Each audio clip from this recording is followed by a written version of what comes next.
어떤 사람이 복이 있는 사람인가? 저는 예수님을 모시고 사는 사람이 복 있다고 저는 믿습니다. 예. 예수님을 모셔서 더 정확하게 말하면 내 안에 하나님 나라가 이루어진 사람, 그 사람이 복 있는 사람이에요. 그래서 하나님 나라가 이루어져서 나는 하나님 말씀에 순응하고 순종해서 하나님의 뜻을 위하여 살아가고, 하나님이 왕이 되셨으니까 하나님이 우리를 다스리고 보호하시고 지켜주시고 함께 동행해 주셔서 믿음으로 살아가는 삶이 펼쳐지는 거예요. 그래서 예수 믿는 삶이 주님 말씀대로 살아가는 그 아름다운 성도의 삶 가운데 나타나는 것입니다. 하나님의 은혜가 나타나는 거예요. 신앙생활은 여러분, 하나님의 은혜가 나타나야 됩니다. 예수를 믿어도 잘 모르겠는데 하나님의 은혜가 뭔지, 예수를 믿어도 글쎄 하나님의 평강이 뭐야? 하나님이 축복하는 게 뭐지? 하나님이 상급이라는 게 있어? 그렇게 살아가는 인생이 아니라 참 하나님이 나와 함께 하심이 믿어지고 경험되어지는 거예요. 나중에 저 천국 가서 하나님을 만나는 것이 아니고 이 땅을 살아가면서 하나님을 만나고 경험하는 사람이, 그 사람이 예수 믿는 사람입니다. 그 사람이 천국 가는 사람이에요. 그러니까 성경에 나오는 이야기, 이걸 많이 안다고, 어릴 때부터 이런 말씀 들었다고 해서 그 사람이 하나님 나라가 이루어진 게 아니에요. 정말 믿으셔야 돼요. 따라합시다. 정말 진짜로 예수님을 믿어 살자. 그래서 교회 다니는 성도들 가운데 한 사람도 이런 사람이 생기면 안 됩니다. 천국 앞에 갔는데 쫓겨난 사람 되면 안 돼요. 너는 이게 잘못 왔어. 여기 올 사람이 아닌데 난 저쪽으로 가. 이건 끔찍한 일이에요. 끔찍한 일. 그래서 여러분, 예수님 믿을 때 어떻게 믿어야 돼요? 똑바로 믿어야 돼요. 진짜 바르게 믿으셔야 돼요. 믿는 척하면 안 됩니다. 예수 믿는 게 뭔지 잘 몰라가지고 헤매다가 예수 믿는 게 뭐야? 이렇게 살다가 하면 안 되는 거예요. 예수 믿는 건 이렇게 믿는 거지. 할렐루야. 이렇게 되셔야지요. 그래서 너무 기쁘니까 나만 몰래 잘 믿고 천국 가자, 이게 아니라 이왕이면 내 주변에 있는 사람에게도 예수님 똑바로 믿어야 돼. 예수 믿으면 이렇게 믿어야 돼. 이렇게 믿고 이렇게 살다가 하나님의 은혜를 누리며 살다가 마지막에 천국에서 하나님 주시는 상급을 받으며 살아야 돼. 이렇게 가르쳐 줘야 돼요. 가르쳐 줘야 돼. 여러분, 복 있는 사람, 우리는 팔복을 통해서 어떤 사람이 복 있는 사람인가 살펴보고 있습니다. 어떤 사람이 정말 예수 믿는 사람인가 살펴보고 있습니다. 그래서 우리가 생각하는 이 복은, 여기서 팔복에서 말하는 것은 물질적인 복이 아닙니다. 물질적인 복을 아무리 갖다 대보세요. 이해가 안 돼요. 이해가 안 되죠. 온유한 자가 땅을 차지한다는데 이게 이해가 됩니까? 애통하는 자가 여러분 복이 있다고 하는데 이게 이해가 됩니까? 의에 줄이고 목마른 자가 복이 있다고 하는데 이게 이해가 됩니까? 여러분, 이걸 인간적인 생각으로 이해하려 하니까 이해가 하나도 안 되는 거예요. 하나님 나라 안에서 보셔야 돼요. 이 말이 무슨 말인지를. 그래서 여러분, 다시 말씀드리면 이 팔복은 예수 믿는 사람들에게 자연스럽게 나타나야 되는 그리스도인의 성품과 인격입니다. 여러분, 그리스도 안에 이런 성품이 만들어져야 돼요. 만들어져서 처음에는 좀 희미해도 갈수록 선명해져야 됩니다. 그런데 정반대로 처음에는 선명했는데 나중에 갈수록 희미해져. 이거 곤란한 이야기 하는 거예요. 심각한 문제가 생긴 거예요. 그런데도 아무도 그 신경을 안 써. 심령이 가난하지 않아도 신경도 쓰지도 않고, 애통함이 사라져도 신경도 쓰지 않고, 온유함이 사라져도 신경도 쓰지 않고, 의에 줄인 마음도 사라지고 없는데 신경도 쓰지 않고. 큰일 나네요. 큰일. 정신 번뜩 차려야 되는 거예요. 이것이 희미해져 가고 있는 사람들은 정신을 번뜩 차리셔야 돼요. 그래서 여러분, 이것은 억지로 만들어지는 것이 아니에요. 왜 이것이 희미해지느냐? 하나님 말씀대로 살지 않으면 이게 희미해져 버립니다. 구약으로 말하면 십계명, 하나님을 사랑하고 내 이웃을 사랑하는 이 계명이 사라져 버리면 이게 희미해져 버려요. 하나님만 섬기겠습니다 해놓고는 하나님은 안 섬기는 거예요. 세상의 물질을 쫓아가고 다른 걸 막 쫓아가는 거예요. 우상을 섬기지 않겠다고 해놓고 우상을 섬기는 거예요. 만몬이라고 하는 우상. 하나님은 눈에 보이지 않고 돈이 더 중요하지. 어떤 사람 명예가 더 중요해. 자기 명예를 위해서는 하나님을 희생시켜버려. 곤란한 이야기죠. 곤란한 이야기죠. 이스라엘이 그러다가 망했다니까요. 하나님만 사랑하고 섬기겠다 했는데 어느 순간 하나님은 사라져버리고 그 하나님의 자리에 내가 딱 앉아가지고 내가 딱 앉아서 다스리는 거예요. 모든 걸. 내가 주인 돼 있는 거예요. 내 인생은 나의 것. 그래서 누가 내 자리를 위협하면 화가 팍 나고 기분 나쁘고 속상하고, 누가 나를 무시하면 못 참고 막 화가 막 나가지고 막 싸워버리고. 여러분 이게 바로 나입니다. 나. 옛사람이라고 하는 나예요. 나. 주님께서 십자가에 못 박아버린 나예요. 이것이 살아나가지고 주인 노릇을 하는데도 못 알아채는 거예요. 못 알아채는 거예요. 이거 신앙생활인 줄 알고 있는 거예요. 그게 하나님 믿는 건 줄 알고 있는 거예요. 끔찍한 일이 벌어지고 있는 겁니다. 그 사람 그렇게 살다가 가면 큰일 납니다, 여러분. 다시 돌아가야 돼요. 복음으로. 하나님 말씀으로 돌아가야 돼요. 사랑하는 성도 여러분, 그래서 이 팔복을 통해서 나를 점검해 봐야 돼요. 나는 과연 심령이 가난한 자인가? 심령이 가난하다는 말을 좀 복잡하게 설명 어려우니까, 깊이 들어가면 어려우니까 제가 여러분 쉽게 설명하는 거예요. 겸손이라고. 알아듣기 쉽게. 여러분 마음의 겸손이 딱 사라져 버리면요, 이게 대가리를 치드는 거예요. 옛사람이. 그래서 여러분 다른 사람과의 관계가 다 깨어집니다. 교만하니까 하나님의 은혜도 다 떠나버리는 거예요. 안 돼요. 이게 신앙생활 자체가 안 됩니다. 교만하면요, 예수 믿는데 막 화가 막 납니다. 내가 주인이니까. 이게 회복돼야 돼. 회개를 해야 회복됩니다, 여러분. 그냥 회복이 안 돼요. 하나님 죄송합니다. 제가 잘못했습니다. 나도 모르는 사이에 내가 교만해졌습니다. 내가 심령이 가난한 것이 아니라 내가 드러났습니다. 하나님 용서해 주세요. 모든 관계에서 트러블은 여러분 교만해서 오는 겁니다. 여러분 아셔야 됩니다. 내가 잘났든 못났든, 내가 잘했든 못했든 간에 사탄은 끊임없이 찌르는 거예요. 야, 너를 섭섭하게, 너 기분 나쁘게 했어, 속상하게 만들었어. 참지 마. 옛사람을 막 충동질합니다. 그러고 나면요, 은혜가 전부 다 떠나버려요. 은혜가 전부 떠나버려요. 당해야 돼요. 심령이 가난한 사람은요, 겸손한 사람이기 때문에 누가 와서 쿡 찍어박아도 그 사람은 죽은 사람이기 때문에 당해야 되는 거예요. 그런데 세상 논리는 뭡니까? 야, 왜 당해? 네가 당하지 마. 네가 왜 당해? 여러분, 우리는 여러분 찌르면요, 찔림을 찔러줘야 돼요. 안 찌르려고 막 싸워버리고 그러면 안 돼요. 내가 살아있으면 여러분 그렇게 되는 거예요. 죽어야 돼요. 그래서 사도 바울은 뭐라고 말합니까? 나는 날마다 죽노라. 십자가를 지고 날마다 죽는 거예요. 그 사람이 할 말이 얼마나 많았겠습니까? 교회 안에 가면 하다 보면 어떨 때는 얼마나 교회 성도들이 자기를 모욕하는 거예요. 저 가짜 사도라고 막 놀리는 거예요. 모함하는 거예요. 여러분 사도 바울도 화내려고 했으면요, 화낼 일이 한두 가지가 아닙니다. 그게 죽은 겁니다. 신앙생활은 여러분 죽는 거예요. 교회는 다 같이 죽어버려야 돼요. 그래야 주님의 영광이 나타나고 하나님이 일하시는 그런 교회가 됩니다. 사회생활 할 때도 내가 죽어야 돼요. 어떨 때는 여러분 좀 어떨 땐 바보가 돼서 괜찮아요. 그런다고 바보 안 됩니다. 왜? 따라합시다. 하나님이 나의 왕이시니까. 아니 내 백성을 누가 건드려? 당해야 하나님이 일하신다니까요. 근데 안 당하려고 막 몸부림박쳐, 기분 나빠 막 하고 막 싸우고 다퉈버려. 그 사람은 세상에 나가서 소금과 빛은 걸러 먹은 겁니다. 하나님의 뜻은 절대 안 이루어지는 거예요.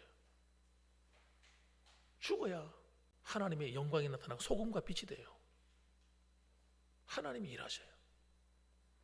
저는 우리 성도들이 하나님이 일하시는 성도가 되길 주님의 이름으로 축원합니다. 여러분 그렇잖아요. 우리는 여러분 자기의 죄가 제일 크게 느껴져야 됩니다. 신앙생활 오래 할수록 자기 죄가 안 보인다니까요. 아, 이것도 죄일까? 그것도 죄예요. 생각 하나마나. 그런데 그게 피부 깊게 다 안 다가온단 말이에요. 이게. 예? 왜? 여러분 내가 영적으로 나약해지고 힘이 없어져 버리면 여러분 내 눈이 나를 보는 눈이 사라져요. 이게 영적인 비참함입니다. 내가 비참해지는 거예요. 영적으로. 나를 보지는 눈이 사라져 버리면. 그럼 도대체 내 죄가 안 보이면 어떻게 되느냐? 다른 사람의 허물이 크게 보입니다. 바리새인들이 하나님께 책망받은 이유가 그거예요. 다른 사람이 조금만 잘못해도 크게 보이는 거예요. 야, 너 이거 잘못했잖아. 너 이거 죄야. 이거 죄야. 막 손가락질하는 거예요. 여러분 이것이 여러분 영적으로 죽어가는 사람의 모습이에요.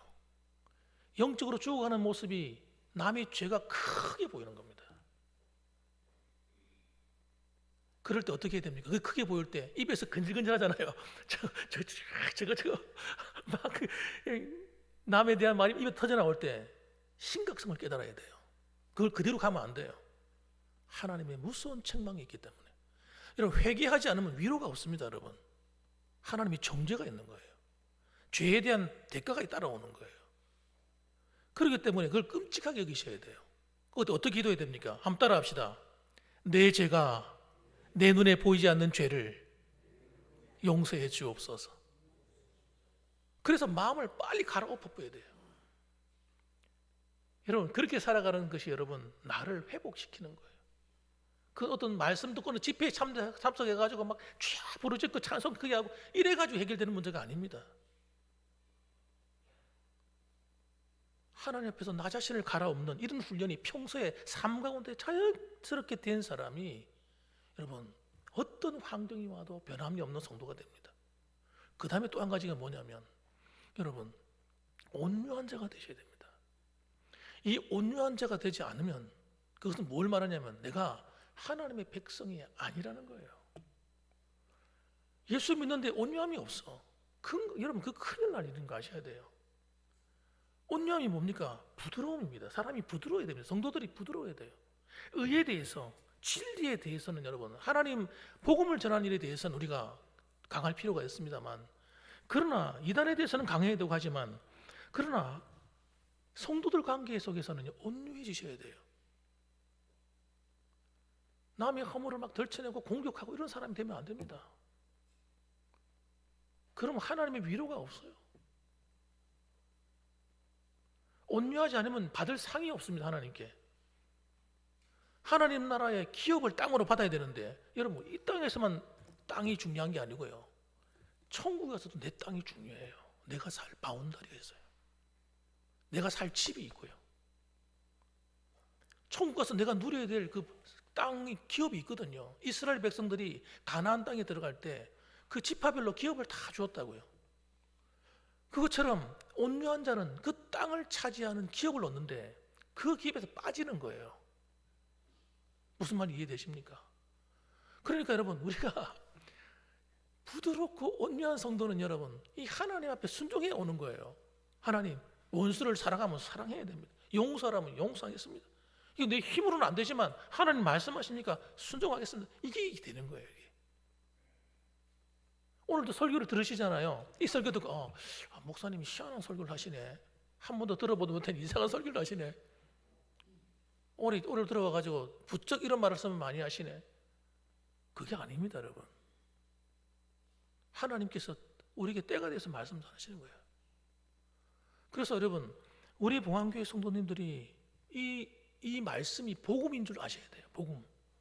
복음은 예수 믿고 거듭나는 것만 복음이 아닙니다, 여러분. 복음으로 살아가는 것도 복음인 거예요.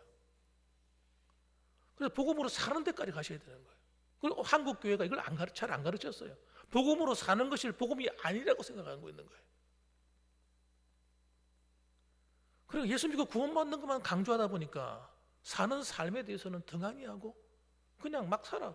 우리 삶이 막 갈수록 세상화되어 가는데도 불구하고 못 느끼는 거예요. 그래서 여러분 우리가 온유한 성도가 반드시 되셔야 됩니다. 이건 내 의지를 들이지 않으면 절대 불가능해요. 저절로 안 됩니다. 여러분, 저절로 될 것 같으면 성경을 기록도 안 했을 거예요. 뭐 이런 거 뭐로 기록합니까? 저절로 될 건데. 오늘날 이상한 교리가요, 예수 믿으면 저절로 된다는 거예요. 성령님 알아서 다 해준다는 거예요. 여러분, 이 구원파와 다를 게 없는 교리입니다. 굉장히 위험한 거예요. 구원파는 그런 거예요. 한번 예수 믿으면 회개할 필요도 없어. 다 구원받았기 때문에. 이 땅에서 적당히 죄를 짓고 살아도 괜찮은 거예요. 왜? 이미 우리 죄는 다 사해줬기 때문에. 이렇게 말하는 게 구원파입니다. 대단히 위험한 거예요. 대단히 위험한 거예요. 그러니까 회개를 안 하는 거예요, 성도들이. 여러분, 회개할 필요도 없는 그 사람들은. 여러분, 우리는 회개해야 돼요. 그래서 회개해야만 우리의 마음이 갈아엎어지기 때문에. 그래서 여러분, 회개는 여러분 매일 우리 삶 가운데 있어야 될, 마치 내가 말씀드리기를 세수하는 것 같다 그랬어요. 이미 우리는 구원받아서 목욕을 다 했으니까 들어오고 나갈 때 손 씻는 것, 팔 씻는 것, 세수하는 것과 똑같은 것입니다. 그리고 또 한 가지는 여러분, 의를 사모하시는 성도가 돼요. 의가 뭡니까? 하나님의 말씀에 순종하는 것을 좋아하는 겁니다. 여러분, 하나님 앞에 버림받은 사람의 특징이 뭐냐면 하나님의 말씀에 순종하는 걸 싫어하는 거예요. 사울왕의 마음이 어떤 마음입니까? 버림받은 자의 마음이에요. 하나님의 복을 실컷 받아놓고는 뭐예요? 하나님께 불순종하는 거예요. 이스라엘 백성들의 특징이 뭡니까? 하나님의 백성이라고 하는 타이틀과 함께 율법을 선물로 받고, 여러분, 하나님의 성전이 함께 있는 복을 받고, 여러분, 온 나라의 제사장이 되는 나라가 되었는데 그들이 하나님께 복종을 하지 않는 거예요. 그게 버림받은 거예요. 성경이 말하는 메시지예요, 메시지. 우리 그리스도인들이 구원받았다고 할렐루야, 천국 간다고 할렐루야, 그러고는 하나님 말씀에 순종하는 삶을 잃어버리잖아요. 의의 주인 자가 되지 않잖아요. 그럼 어떻게 된다고 얘기합니까, 여러분? 성경에서 버림받는 거예요. 그 사람 구원 안 받은 거예요. 이 말을 이해를 하셔야 돼요. 자기가 구원받았다고 착각하는 거죠. 착각인 거예요, 착각. 순종할 마음이 없는 사람은 버림받은 사람입니다. 자기 스스로 나 구원받았어, 나 천국 가, 예수님 믿어, 이렇게 살아간 거예요, 그냥. 그런데 정말 마음에 예수님이 오셔서 마음에 예수님 주인 딱 된 사람은 여러분, 마음가짐이 다른 거예요.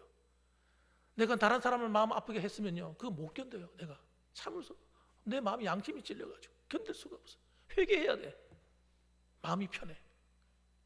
내가 아무 문제가 없는 사람인데도 누가 와서 나를 괴롭혀가지고 나도 그 사람하고 다투었어, 예를 들어서. 그러면요, 안에 주님이 계신 사람은요, 그걸 그냥 살아갈 수 없어요.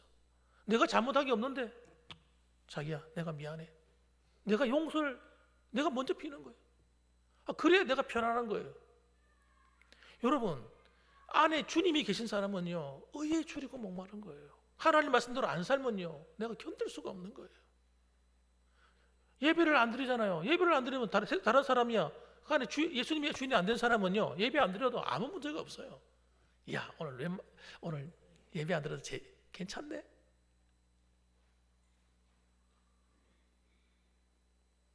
그런데 안에 주님이 계신 사람은 예배를 한번 빠지고 나면요, 마음이 편하지가 않은 거예요. 주여, 죄송합니다.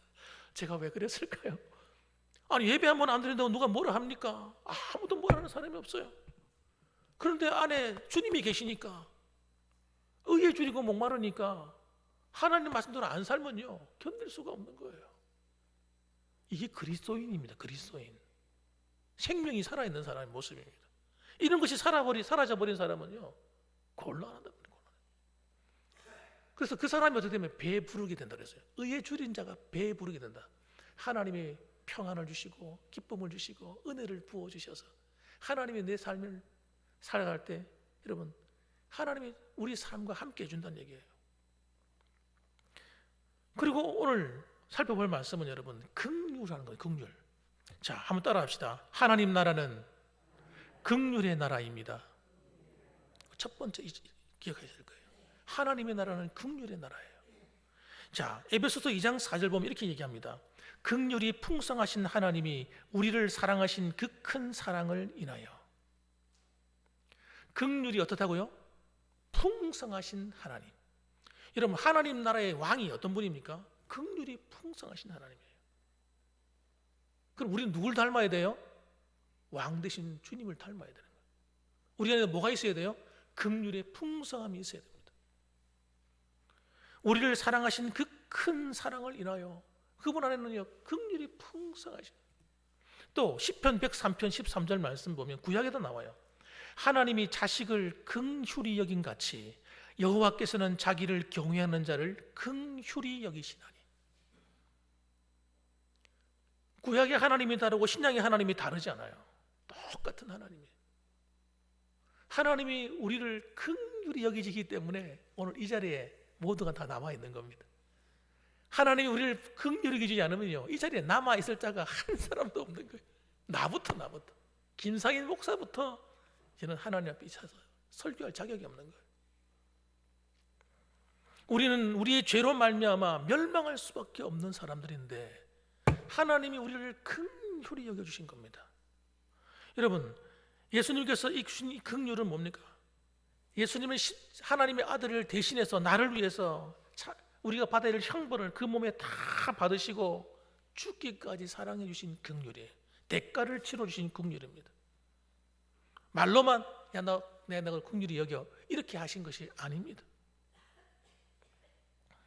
그럼 긍휼이라는 말, 여러분, 이 긍휼은 여러분 하나님이 백성에게 주시는 자연스럽게 생겨나야 될 마음이 긍휼입니다. 베드로전서 2장 10절 말씀 보니까 너희가 전에는 백성이 아니더니 이제는 하나님의 백성이요 전에는 긍휼을 얻지 못하였더니 이제는 긍휼을 얻은 자니라. 우리는 긍휼을 얻은 자가 되었습니다. 또한 긍휼을 가지고 있는 자가 되었어요. 이걸 나눠야 될 책임이 있는 겁니다. 그래서 두 번째로는 긍휼히 여기는 사람은 하나님 나라의 마음을 가진 사람입니다. 긍휼히 여기는 사람은 하나님의 마음을 가진 사람이에요. 이 긍휼이라는 단어는 단순히 마음으로 긍휼히 여김으로 끝나는 게 아닙니다. 여러분, 이걸 한글 사전에 찾아보면 이렇게 나와 있어요. 긍휼이 불쌍히 여겨서 은혜를 베풀어 주는 겁니다. 여러분, 그 도와주는 겁니다. 그게 긍휼이에요. 말로만 긍휼히 여긴다, 널 불쌍히 여겨 이렇게 아니라 불쌍히 여기면서 그 사람을 도와주는 데까지가 긍휼입니다. 그러니까 주님의 사랑은, 주님의 긍휼은 뭡니까? 내가 너를 불쌍히 여겨 하고 말로 땡 하고 치우는 것이 아니라 직접 아들을 보내서 죽여서 우리를 불쌍히 여기시. 말로만 하는 사랑이 아닙니다. 우리 주위에 어려운 만난 사람이 있습니다.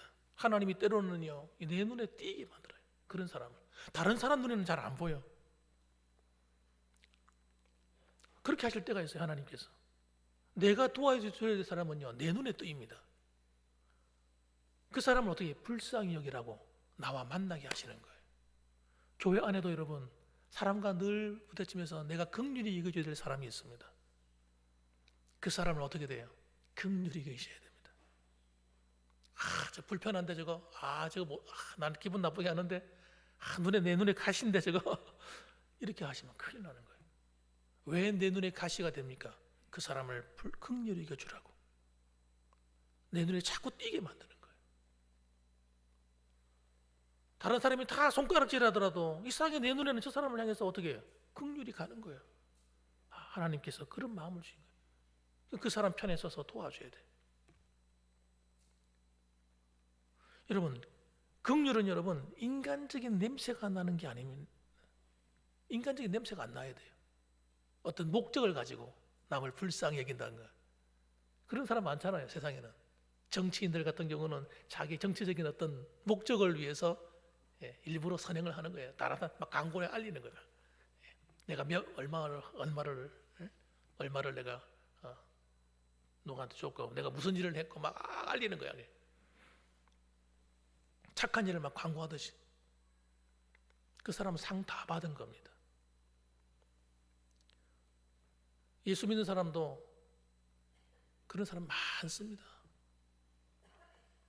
제가 얼마 전에 천국에 갔다 오신 그 목사님에 대한 제가 그분 이름이 갑자기 생각이 안 나는데 충영교회 담임 목사도 하셨던 그런 큰 교회 담임 목사였던 그런 분이 있는데, 그분이 8일에 걸쳐서 천국에 갔을 때 매일 하나님 천국과 지옥을 보내주시는 거예요. 8일 동안.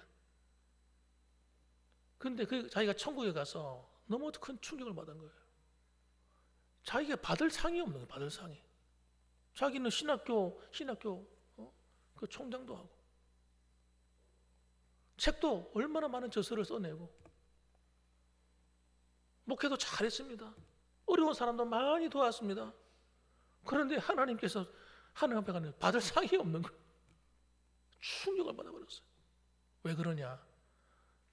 방송에 신문에 대문짝망에 기독교 신문이고 다 나오는 거예요. 자기가 한 일에 대해서 이런 일을 했고 저런 일을 했고 누굴 도왔고 광고가 다 돼가지고, 너는 이미 세상에서 받을 상을 다 받았으니 너는 받을 게 없다. 그래서 그분이 천국을 다 보고 와서 지옥을 다 보고 오고 난 다음에 그가 남은 여생을 내가 선교사로 살아야지, 그렇게 결심했다는 거예요. 천국 가니까 죽어가는 그 영혼을 구원하는 상이 제일 크더라는 거예요. 인간적이고 냄새나는 긍휼이 아닙니다. 누가 알아주길 바라는 그런 게 아니에요.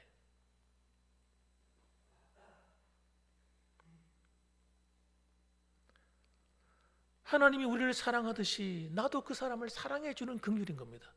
하나님이 우리의 좋은 것만 보고 사랑하는 거 아니잖아요. 우리의 냄새 나는 것, 하나님 볼 때 때로는 악하고 부족한 모습들이 있지만 그걸 그냥 괘씸한 것하고 다 갚아버리는 것이 아니라 하나님 우리를 불쌍히 여기시는 거예요.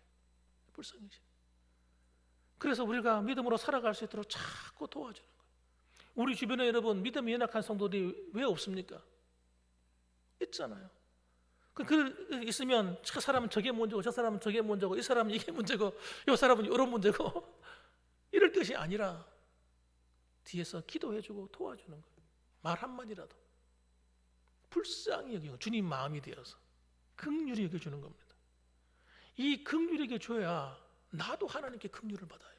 내가 부족하고 실수했을 때, 나도 넘어졌을 때 하나님이 나를 긍휼히 여겨주시는 거예요. 긍휼이 없어요.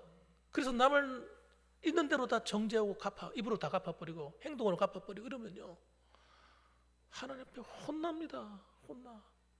여러분, 그게 그리스도인의 모습이 아니기 때문에 하나님께서 가르친다. 하나님이 가르치는 것은요, 고통스러워요.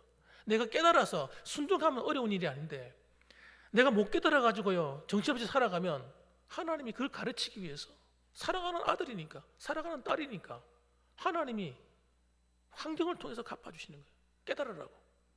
그렇게 배우는 것은 여러분 고통스러운 거예요. 그런데 그렇게 해서 못 깨닫는 사람이 태반이야, 태반. 그래도 못 깨닫는 거예요. 그러니까 우리는 여러분 어떻게 살아야 되겠습니까? 신앙생활을 만만하게 여기면 안 된다는 거예요. 만만하게. 이왕 예수 믿는 거 정말 하나님 기뻐하는 모습을 믿으셔야 돼요. 디모데전서 1장 16절.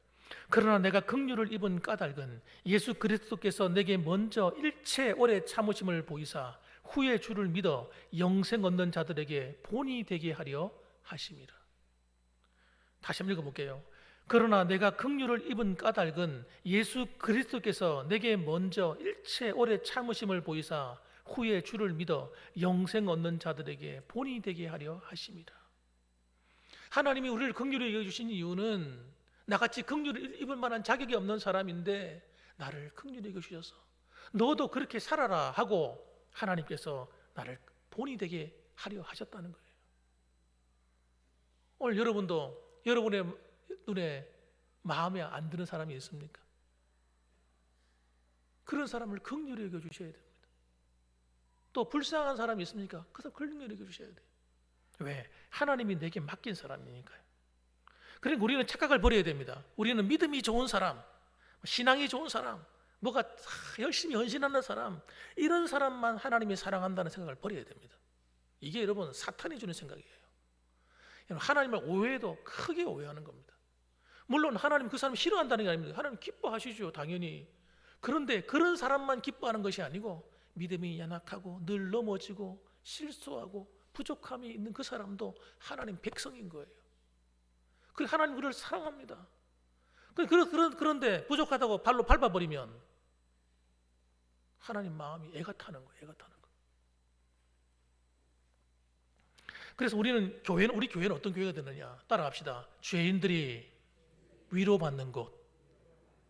우리 교회는 그런 교회가 되어야 됩니다. 따라합시다. 약한 자가 도움받는 곳. 우리 교회 오면요, 믿음이 연약한 자, 마음이 상한 자, 힘들고 어려움 만난 사람, 이런 사람이 우리 교회에 와서 하나님의 사랑을 깨닫고 감사하고, 우리 성도들이 너무너무 은혜로운 성도들이, 나도 저런 모습을 나 따라가야 배워야지. 주님의 사랑이 이 교회에 있구나. 그리고 여러분, 은혜를 누리고 평안을 누리고 감사함이 넘치고 이런 교회가 되어야 할 줄 믿습니다. 그렇죠. 전 우리 교회가 그렇게 되길 바라요. 서로가 약점이 없는 성도가 있어요. 저도 약점이 많죠. 저 만나보지만 제가 약점 없는 사람 아니잖아요. 때로는 실수도 하고 그러잖아요. 그렇다고 장로님들이 뭐 완벽합니까? 권사님들이 완벽하십니까? 집사님들이 완벽합니까? 누가 완벽합니까? 서로 약점이 많은 사람들입니다. 근데 그 약점을 볼 때마다 서로 끌어안아주고 서로 이해해주고 때로는 마음이 아프더라도 용서해주고, 여러분 이렇게 하는 교회가 긍휼이 충만한 교회예요. 그러면요, 하나님이 어떻게 하시냐면 그 긍휼이 넘치는 교회는 하나님이 긍휼히 계시기 때문에 여러분 우리의 삶의 문제들이 생겨나도 하나님이 다 도와주시는 긍휼이 있는 겁니다. 그래서 이상하게 교회가 평안하고 성도들이 하는 일이 이상하게 어려움을 만나도 그 어려움이 되지 않고 위로가 되고 감사가 되고 축복이 되고 할렐루야, 그런 일이 자꾸 생겨나는 거예요. 그래서 우리는 서로 약점을 보지만 약점을 품에 안아주고 서로 위로하는 공동체가 되어야 됩니다. 마지막 세 번째, 따라합시다. 긍휼은 반드시 우리가 행동으로 보여줘야 된다. 행동으로 베풀어야 됩니다. 마음으로 하나님 나 긍휼히 여기시는 거 아시죠? 나 저 사람 긍휼히 여기고 있어요. 이렇게 말 안 하면 안 되는 겁니다. 그건 긍휼이 없는 사람이에요. 착각하는 거예요. 말 한마디라도 베풀어야 됩니다. 행동 하나도 베풀어야 돼요. 야고보서 2장 13절 말씀에 긍휼을 행하지 아니하는 자는 긍휼 없는 심판이 있으리라. 긍휼은 심판을 이기고 자랑하느니라. 그래서 여러분 긍휼이 없다, 여러분 아주 냉랭하고 쌀쌀맞고 다른 사람 만나면 막 날카롭고 이런 사람은요, 하나님께서 나도 그들에게 그와 같이 똑같이 대한다는 거예요. 하나님 말씀 심판이 있으죠. 이 말은, 여러분 이 말은 저 세상 가서 그렇단 말이 아니고 이 땅이 있을 때부터 일어나는 겁니다. 왜? 하나님 나라가 이 땅에서부터 이루어지기 때문에. 우리 믿는 마음부터 이루어진다. 삶부터. 그래서 하나님이 여러분 우리 하나님의 손길이 우리 삶에 미치게 만드는 것은 여러분 긍휼을 행하는 겁니다. 다른 게 아닙니다. 입에서 막 목구멍에서 저 사람 이런 속상한 마음이 막 올라올 때 따라합시다. 주여 긍휼히 여기게 하옵소서 하고 내 마음을 한번 쓸어내리는 거예요. 여러분 그러고 한 번 더 돌아보는 거예요. 저도 솔직히 한 부분이 있습니다. 왜냐하면 예전에도 한 말씀드린 것처럼 저도 여러분 신앙생활 하잖아요. 저도 성도입니다. 성도. 목사이면서 성도인 거예요. 저도 하나님 말씀을 들어야 될 사람인 거예요. 그렇기 때문에 살아가다 보면 어떨 때는 희한한 사람들 만납니다. 희한한 목사님들 만나고 희한한 사모님들도 만나고 희한한 성도도 만납니다. 그러면요 어떨 때는 마음에서 그냥 부글부글 끓는 거예요. 이게 뭐 끓어오르는데 입에서 입이 간질간질하고 그래서 실수할 때도 있어요. 집사람하고 앉아가지고 내가 말 조심하라면서 내가 말로서 막 그 사람 험담을 하고 있는 거예요. 그때는 못 깨닫는 거예요. 정신이 없어가지고 기분이 나쁘니까. 돌아 딱 서는 순간 내가 잘못했구나. 그래도 못 깨닫잖아요. 하나님 깨닫게 만들었어요. 하나님께서 엄하게 깨닫게 하십니다. 그럼요 제가 회개합니다. 하나님 앞에 제가 잘못했다고. 왜 하나님께서 그렇게 하실까요? 따라합시다. 하나님이 너무 사랑하시기 때문에, 너무너무 나를 사랑하시니까 깨닫게 하시는 거예요. 여러분 깨닫게 그 하나님의 사랑을 입은 교회가요, 이런 말씀들을 깨닫는 성도들이 복 있는 사람이에요. 많은 성도들이요 그 정신없이 막 산단 말이에요. 뭐가 뭔지 모르고. 그러다가 덜컥 하나님 부르셔 가면요, 큰일이지. 그래서 주님께서 말씀합니다. 하나님은 우리가 때로는 넘어지고 부족해도 우리의 긍휼이 있는 사람은요, 하나님이 긍휼 베푼 그 사람의 긍휼을 보고 심판하지 않으셔요. 회개할 기회를 주시고 마음의 은혜를 주시고 그 삶을 회복시켜 주시고 하나님 막 도와주시는 거예요. 그래서 이렇게 말합니다. 유다서 1장 2절에 보면 이렇게 말합니다. 같이 한번 읽어봅시다. 유다서 1장 2절. 우리 봉황교회가 이렇게 되었으면 좋겠어요. 시작. 긍휼과 평강과 사랑이 너희에게 더욱 많을지어다. 아멘. 이 세 가지가 너무 중요하기 때문에 다시 합니다. 시작. 긍휼과 평강과 사랑이 너희에게 더욱 많을지어다. 아멘. 아멘 하면 더 아멘. 예, 이 하나님의 음성이거든요. 오늘도 여러분, 내가 긍휼을 베풀어 줄 사람이 있을까 없을까요? 틀림없이 있습니다. 없을 수가 없어요. 살아가다 보면 여러분, 그 사람에게 하나님의 사랑을 나타내 주시기 바랍니다. 긍휼을 베풀어 주시기 바랍니다. 그래서 오늘도 그 믿음으로 우리가 다시 한번 일어서서 하나님의 긍휼이 풍성한 교회, 누구든지 이 교회에 와서 은혜 받고 위로받고 힘을 얻고 소망을 가지는 교회, 그런 교회가 되시기를 주님의 이름으로 축복합니다. 아멘. 기도하겠습니다.